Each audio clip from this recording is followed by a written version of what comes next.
14 महिन्यापूर्वी कार्यालय brain stroke आणि पॅरालिसिस आहे. तर आम्ही त्यांना भाईंदरमध्ये, सध्या मी भाईंदरमध्ये राहतो, तिथून आम्ही त्यांना भक्ती वेदांत हॉस्पिटलमध्ये ऍडमिट केलं.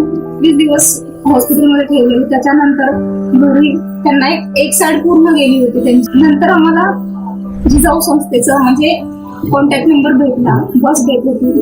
तर मला सांबळे साहेबांचं खूप मनापासून जिजाऊ संस्थेचे आभार मानायचे आहे. आतापर्यंत